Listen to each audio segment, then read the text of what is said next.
नमस्कार दोस्तों, मैं दिनेश चौधरी और आपके बीच नेक्स्ट वीडियो ज्योग्राफी का। और टॉपिक का नाम है भारत का देशांतरीय विस्तार। क्योंकि दोस्तों हम पिछले वीडियो में पढ़ लिया था अक्षांशीय विस्तार के बारे में, और इस वीडियो में अपन बात करेंगे देशांतरीय विस्तार के बारे में।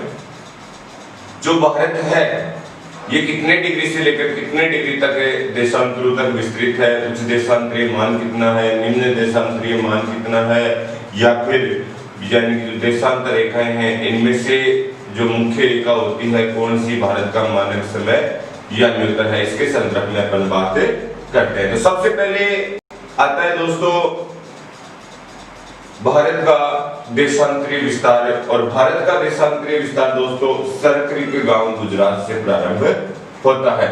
सरकरी गांव गुजरात अर्थात 68 डिग्री 7 मिनट पूर्वी देशांतर से प्रारंभ होता है। 68 डिग्री 7 मिनट पूर्वी देशांतर से लेकर 97 डिग्री 25 मिनट पूर्वी देशांतर तक विस्तृत है। यानी कि जो भारत है ये 68 डिग्री 7 मिनट पूर्वी देशांतर से लेकर 97 डिग्री 25 मिनट पूर्वी देशांतर तक विस्तृत है। इसके बाद में हम बात करेंगे दोस्तों कि जो भारत है इसका उच्च देशांतरीय मान कितना है और निम्न देशांतरीय मान कितना है। तो उच्च देशांतरीय मान है 97 डिग्री 25 मिनट पूर्वी देशांतर, और स्थान का नाम है वालांगो गांव। और निम्न देशांतर के संदर्भ में बात करें तो निम्न देशांतरीय मान आता है 68 डिग्री 7 मिनट पूर्वी देशांतर। और स्थान विशेष के संदर्भ में बात करें तो ये प्रारंभ होता है सरकरी गांव गुजरात से। दोस्तों एक चीज आपके समझ में आ रही होगी या नहीं आ रही होगी, क्योंकि डाउट होगा आपके दिमाग में। ये भारत का पश्चिमी बिंदु है, ये भारत का पूर्वी बिंदु है। यहाँ पर भी मैं पूर्वी देशांतर लिख रहा हूँ, यहाँ पर भी मैं पूर्वी देशांतर लिख रहा हूँ। इसका अर्थ है दोस्तों कि जो ग्रीनविच रेखा है इसके पूर्व में स्थित देशांतर यानी कि पूर्वी देशांतर में स्थित स्थलखंड का चाहे पश्चिमी बिंदु हो चाहे पूर्वी बिंदु हो, उसका देशांतरीय मान किसमें ज्ञात किया जाता है?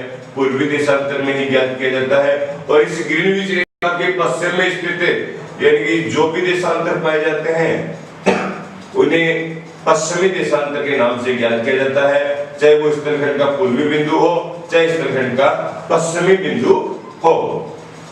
जैसे यहाँ से कंपटीशन में बहुत बार क्वेश्चन पूछ लिया जाता है, जैसे राजस्थान लेवल के अंदर पूछा गया था, जो हाल ही में एग्जाम लगी थी, एग्जाम का नाम था लेबर असिस्टेंट। वहां पर राजस्थान का देशांतरीय विस्तार के संदर्भ में पूछ लिया गया था, और वहां पूछा गया था कि राजस्थान का देशांतरीय विस्तार कितना है। और क्वेश्चन यानी कि जो ऑप्शन आए थे वो आए थे 69 डिग्री 30 मिनट पूर्वी देशांतर से लेकर 78 डिग्री 17 मिनट पूर्वी देशांतर तक। एक्चुअली तो ये था, लेकिन वहां पर पूर्वी देशांतर की जगह पश्चिमी देशांतर कर दिया, और कहीं पश्चिमी देशांतर की जगह पूर्वी देशांतर कर दिया, और बहुत से स्टूडेंटों की ये क्या हो गई? गलती हो गई। तो इसके संदर्भ में अपन जैसे अपन बात करते हैं तो चाहे पूर्वी बिंदु हो चाहे पश्चिमी बिंदु हो, इसका देशांतरीय मान पूर्वी देशांतर में ही ज्ञात किया जाता है। अब दोस्तों जो भारत का देशांतरीय विस्तार आ जाता है तो इसके बाद में आता है कि भारत कितने देशांतरों के अंदर विस्तृत है, कि यहाँ से लेकर यहाँ तक कुल कितने देशांतर स्थित है। तो वही बात है कि उच्च अक्षांशीय मान माइनस निम्न अक्षांशीय मान, जिससे अक्षांशीय विस्तार निकाला था। अब देशांतरों के संदर्भ में बात करें तो उच्च देशांतरीय मान माइनस निम्न देशांतरीय मान। तो उच्च देशांतरीय मान आता है दोस्तों 97 degree 25 minute minus 68 degree 7 minute बराबर कितने डिग्री? 29 डिग्री और 18 मिनट। यहाँ पर दोस्तों न पूर्वी देशांतर आएगा न पश्चिमी देशांतर आएगा, यहाँ पर मात्र आएगा देशांतर। यहाँ मात्र क्या आएगा? देशांतर।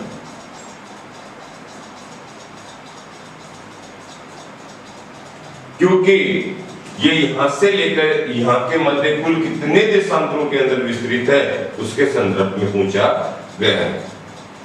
अब कंपटीशन में क्वेश्चन आए कि भारत कितने देशांतरों के अंदर स्थित है, तो आप आराम से बता सकते हो कि 29 डिग्री 18 मिनट देशांतरों के अंदर विस्तृत है।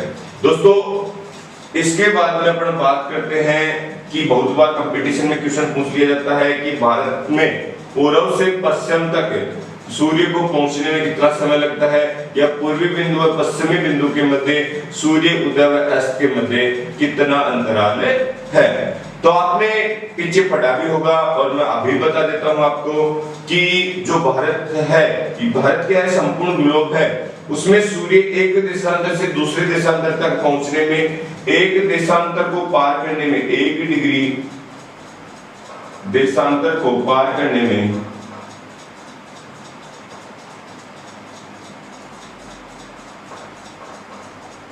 दोस्तों 4 मिनट का समय लेता है। 4 मिनट का समय लेता है। भारत कितने देशांतरों के अंदर स्थित है? 29 डिग्री और 18 मिनट देशांतर। संपूर्ण भारत कितने में? 29 डिग्री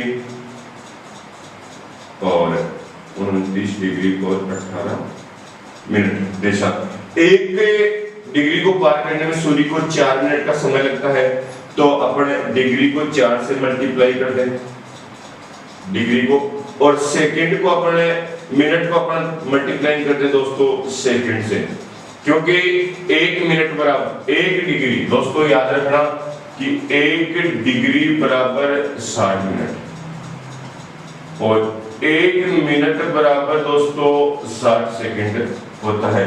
जिस प्रकार डिग्री का विभाजन हुआ उसी प्रकार अपन ने मिनट का भी क्या कर दिया, विभाजन कर दिया।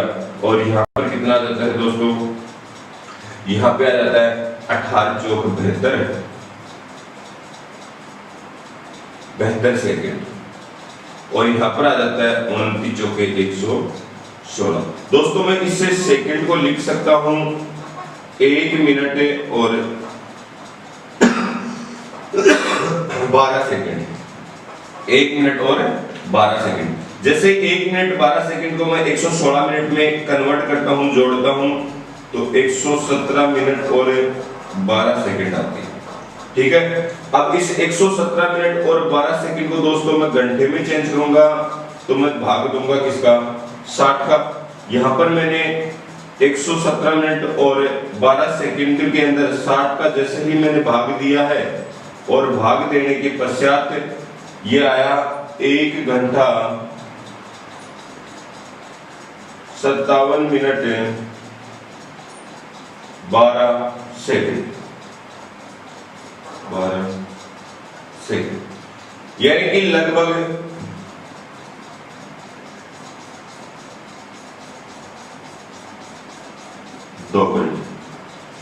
लगभग 2 घंटे। एक्चुअली टाइम देखा जाए कि पूर्व से पश्चिम तक सूर्य उदय व अस्त में कितना समय अंतराल होता है, 1 घंटा 57 मिनट और 12 सेकंड।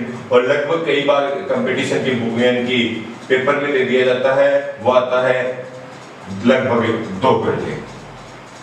दोस्तों इसके आगे अपन बात करते हैं कि यहाँ पर सूर्य उदय होता है। अगर यहाँ पर 6 बजे सूर्य उदय हो रहा है वालांगू गांव में, तो यहाँ पर यानी कि 7:57 मिनट और 12 सेकंड पर सूर्य दिखाई देगा, क्योंकि 1 घंटा 57 मिनट और 12 सेकंड बाद में भारत के पश्चिमी बिंदु पर सूर्य उदय होता है और अस्त होता है।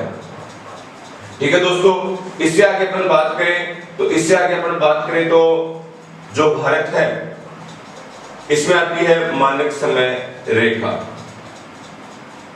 मानक समय रेखा के संदर्भ में बात करें कि भारत की मानक समय रेखा कितने डिग्री से होकर गुजरती है, और इनके संदर्भ में बात करते हैं। ठीक है दोस्तों, 1 मिनट काट दे, जोड़